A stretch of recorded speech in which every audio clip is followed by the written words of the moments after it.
नमस्कार, आप देख रहे हैं बिजनेस टुडे बाजार। मैं हूं हर्ष शर्मा। एक बार फिर आईपीओ जगत की सारी खबरें लेकर मैं आपके सामने आ गया हूं। एक नया आईपीओ आ रहा है और ये जो आने वाला हफ्ता है, अब ये सोमवार से जो शुरू हो रहा है, उसमें आईपीओ मार्केट में जबरदस्त आपको क्रेज देखने को मिलेगा। एक से बढ़कर एक आईपीओ आ रहे हैं और अब जिस चर्चा पर मैं जिस बात जो इस आईपीओ को लेकर मैं चर्चा करने आया हूं, उसका नाम है इंडिया शेल्टर फाइनेंस।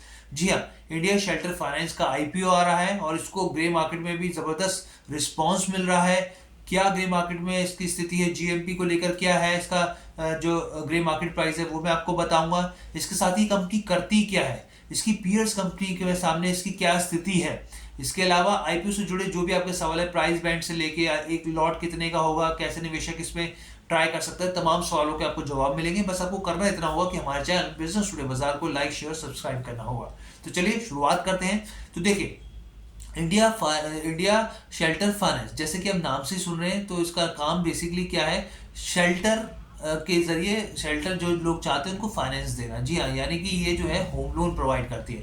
इसमें मैं आपको बताऊंगा क्या स्थिति है, इस कंपनी कब लॉन्च हुई, क्या क्या पूरा मैं आपको बताऊंगा। लेकिन पहले मैं आईपीओ से जुड़ी आपको जानकारी देता हूँ। देखिए, ये आईपीओ आ कब रहा है, 13 दिसंबर को आ रहा है और 15 दिसंबर को बंद हो रहा है ये आईपीओ।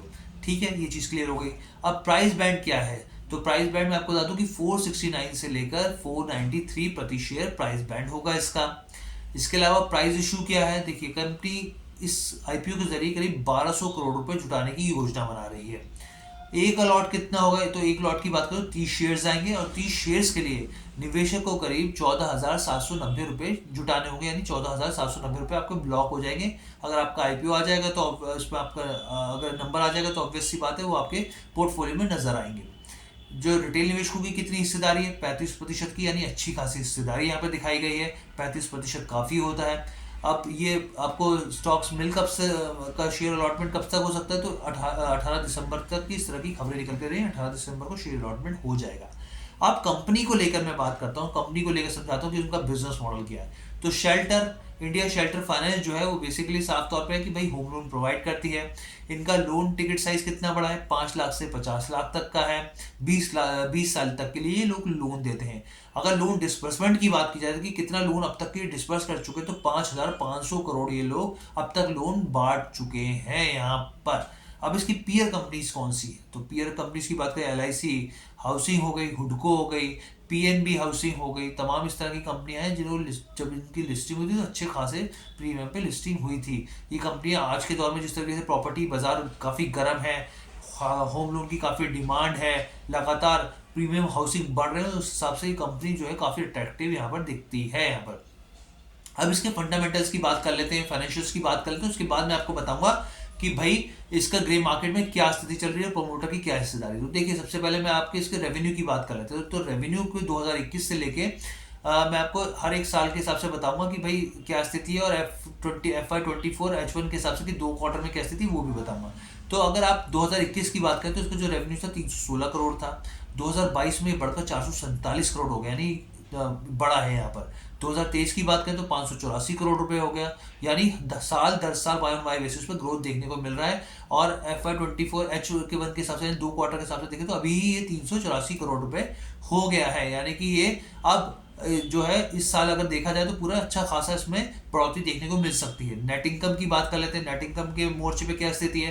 तो यहाँ पे वित्त वर्ष 2021 में 87 करोड़ था, अब वहां से बढ़कर अगले साल क्या हुआ, 128 करोड़ हुआ, फिर 155 करोड़ रुपए हुआ, और फिर उसके बाद 2 क्वार्टर की जो बात करें FY24 तो 107 करोड़ रुपए हो गए, यानी कि नेट इनकम में भी लगातार बढ़ोतरी देखने को मिल रही है। कंसर्न कहाँ है, कंसर्न है डेट टू इक्विटी में। डेट टू इक्विटी रेशियो अगर आप देखें तो 2.12 है। 2.12 जो है ये थोड़ा सा चिंता का विषय है, इस पर आप निवेशक के तौर पर ध्यान दीजिएगा। आपका फैसला है, ये आपको करना है, ये आप देखिएगा यहाँ पर। अब ईपीएस की बात कर लेते हैं, तो यहाँ पर 9.93 था 2021 में, जो अब बढ़कर 2023 में 17.47 हो गया है। यहाँ पे ईपीएस में भी बढ़ोतरी देखने को मिल रही है। अब यहाँ पर मैं आपको बताऊँ प्रोमोटर्स की हिस्सेदारी कितनी है। तो प्रोमोटर की हिस्सेदारी जो पहले थी वो करीब 56% थी, लेकिन अब जब घट जाएगी, लिस्टिंग होगी, तो ऑब्वियसली वो अब घटकर करीब 48% हो गई है। यहाँ पर स्थिति एकदम साफ है। मैंने आपको एक चीज क्लियर कर लिया। ग्रे मार्केट में क्या स्थिति है, देखिए मैंने आपको प्राइस बैंड बताया था कि 493 मान के चलते हैं, 469 से लेकर 493। अगर 493 हम मान लेते हैं तो ग्रे मार्केट में जो है ये जो इसका स्टॉक है करीब 205 रुपए पे प्रीमियम पर है। 205 रुपए प्रीमियम का मतलब क्या हुआ, यानी 698 पर ट्रेड कर रहा है। अगर मान लीजिए इसके आसपास भी अगर लिस्टिंग होती है इसकी, तो कितने का परसेंट का मुनाफा हो सकता है निवेशकों को, करीब 41% की बढ़ोतरी प्रीमियम पर इसकी लिस्टिंग हो सकती है और निवेशकों को 41% का साफ तौर पे मुनाफा देखने को मिल सकता है, यानी अच्छा खासा बम्पर लिस्टिंग होने की उम्मीद है। तो कैसी लगी आपको वीडियो, हमें जरूर बताइएगा।